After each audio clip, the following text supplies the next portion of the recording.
Ke informasi emiten pemirsa, di mana PT Solusi Sinergi Digital Tbk atau Wi-Fi memperluas portofolio layanan internet tetap melalui peluncuran dengan paket yang bernama Starlight Super dan Starlight Prima, di mana kedua layanan tersebut menawarkan kecepatan hingga 2 GB per detiknya. Dikutip dari Keterbukaan Informasi Bursa Efek Indonesia, PT Solusi Sinergi Digital Tbk atau Wi-Fi menyampaikan Starlight Super menjadi paket internet berbasis teknologi Wi-Fi 7 dengan kecepatan hingga 2 Gbps. Persero membandrol layanan tersebut sebesar Rp250.000 per bulan untuk pelanggan rumah tangga. Selain itu, Persero juga meluncurkan paket Starlight Prime dengan kecepatan hingga 500 MB per detik. Layanan tersebut ditawarkan mulai Rp168.000 per bulan menggunakan teknologi GPON dan Wi-Fi 5 maupun Wi-Fi 6. Persero mengklaim Starlight Super menjadi layanan fixed broadband residensial pertama di Indonesia yang mengusung teknologi Wi-Fi 7 dengan kecepatan hingga 2 Gbps. Direktur PT Solusi Sinergi Digital Tbk Sanedi Ong mengatakan peluncuran kedua produk tersebut menjadi bagian dari upaya Persero menghadirkan layanan internet berkecepatan tinggi dengan harga yang lebih terjangkau. Hal ini seiring kebutuhan masyarakat terhadap konektivitas berkualitas terus meningkat seiring percepatan transformasi digital.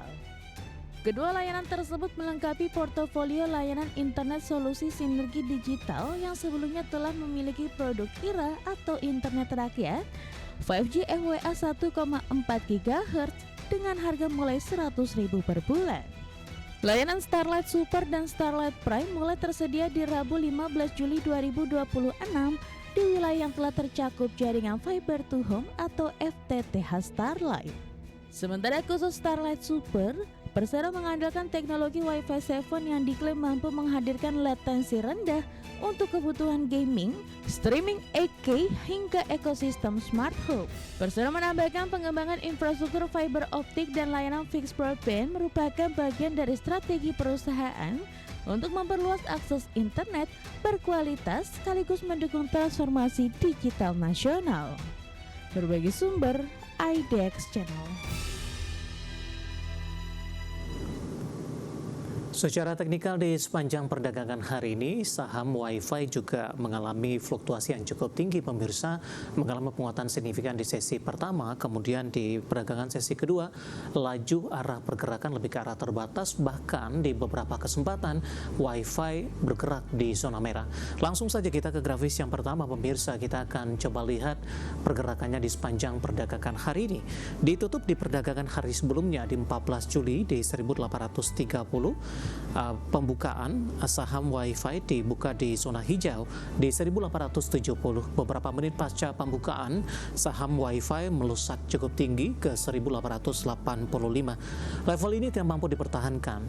Beberapa menit kemudian, saham Wi-Fi berbalik ke zona merah dengan intraday terendah hari ini di 1820. 11.15, saham Wi-Fi kembali bergerak di zona hijau 18.30 dan di penutupan sesi pertama siang tadi di level 18.35. Memasuki perdagangan sesi kedua, posisi saham Wi-Fi lajunya kembali terpangkas ke 1830 dan saat ini posisi Wi-Fi jelang penutupan 18.40 menguat di 0,55% pemirsa. Grafis selanjutnya pergerakan saham Wi-Fi dalam beberapa bulan terakhir 5 Januari di 3530, Februari Maret tertekan cukup dalam, April dan posisi akhir April ini mengalami penguatan ke 2530, Mei Juni bahkan di 8 Juni mengalami tekanan yang cukup dalam hingga jauh di atas di bawah 2000-an maksud kami ke 1365 dan perdagangan Juli mencoba untuk melakukan perbaikan posisi hari ini ke 1830 pembukaan dan saat ini di 1840, intraday hari ini di 1885. Dari sisi valuasi kita ke grafis yang terakhir pemirsa dengan beberapa indikator yang ada. Kita akan coba lihat dari posisi pairnya, ada di kisaran di 14.80 kali, kemudian PSR-nya di 3.11 kali, PBV-nya sudah berada di atas 1 kali dengan posisi kisaran 1.31 kali dan PCFR minus di 2.44 kali. Ya, kombinasi secara fundamental, teknikal, dan juga dari sisi valuasi, dan semoga bisa menjadi referensi untuk Anda, pemirsa IDX Channel. Kategori pilihan pemirsa, 7 emiten perbankan masuk dalam daftar saham dengan tingkat konsentrasi kepemilikan tinggi atau HSC per 14 Juli 2026, di mana berdasarkan pengumuman Bursa Efek Indonesia, PT Krom Bank Indonesia Tbk menjadi saham perbankan dengan tingkat konsentrasi kepemilikan tertinggi, disusul PT Bank Permata Tbk dan PT Bank SMBC Indonesia Tbk. Bursa Efek Indonesia memperbarui daftar saham dengan status High Shareholding Concentration atau saham dengan konsentrasi kepemilikan tinggi, di mana dari total 37 emiten yang ditetapkan berstatus HSC pada Selasa 14 Juli 2026, terdapat 7 saham sektor perbankan yang masuk dalam daftar tersebut dengan tingkat konsentrasi kepemilikan di atas 90%. Berdasarkan pengumuman BI, PT Krom Bank Indonesia Tbk menjadi saham perbankan dengan tingkat konsentrasi kepemilikan tertinggi, yakni mencapai 99,95%. Posisi berikutnya ditempati oleh PT Bank Permata Tbk sebesar 99,92%, PT Bank SMBC Indonesia Tbk 99,78%, PT Bank Maybank Indonesia 99,14%, PT Bank Mega Tbk 95,68%, PT Bank Ina Perdana Tbk 94,79%, serta PT Alobank Indonesia Tbk sebesar 92,71%.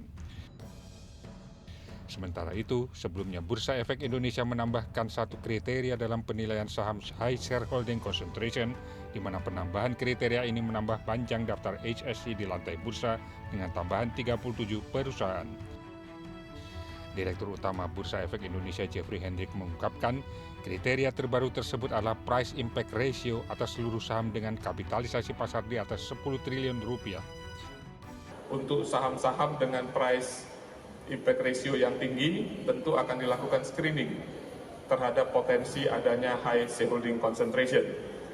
Tetapi tadi juga kami sampaikan bahwa di luar kriteria tersebut juga ada trigger factors dari fungsi pengawasan yang juga dilakukan atas seluruh saham yang ada yang masuk dalam kriteria pengawasan, sehingga total dihasilkan 37 saham yang memiliki indikasi high shareholding concentration.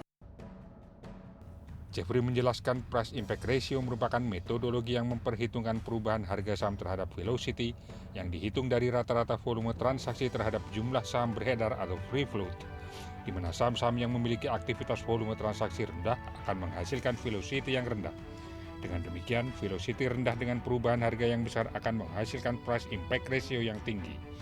Manajemen bursa menegaskan bahwa penambahan kriteria HSC dilakukan sebagai komitmen BEI dalam menjalankan agenda reformasi pasar modal. Sebagai sumber, IDX Channel.